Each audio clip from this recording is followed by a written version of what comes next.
what would you say the biggest difference between developer relations and influencers are?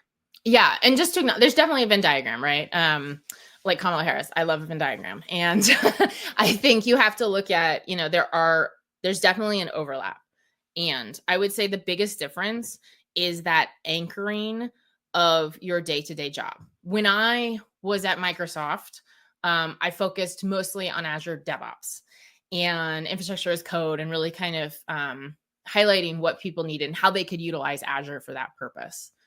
But I had never used Azure DevOps outside of my employment at Microsoft. And I would say that that is relatively common if you're in developer relations. For me, I was hired to do a role, and then I sort of learned the product and went from there. Obviously, there's a skill set before that, and you have to be able to connect with people. And so, you have to have a sort of understanding of how people would actually utilize this without that connection back to the company branding, right? Anytime you work at a company, there are limits to what you can actually say within your employment, right?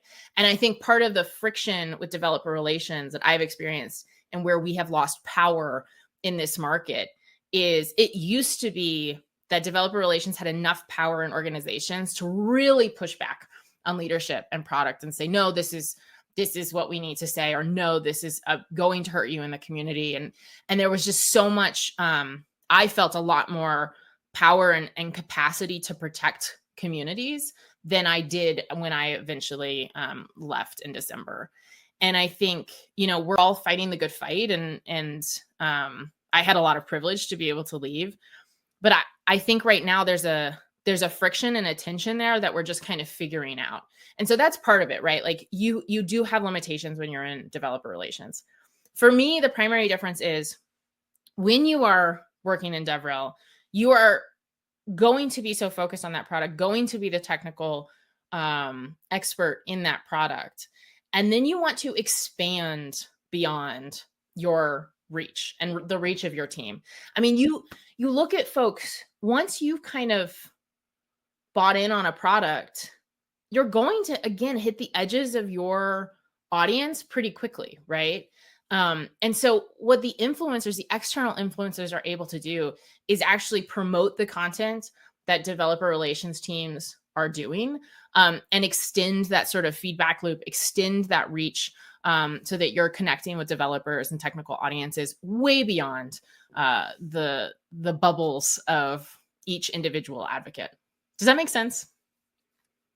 It does. And if I give it the very, very, I'll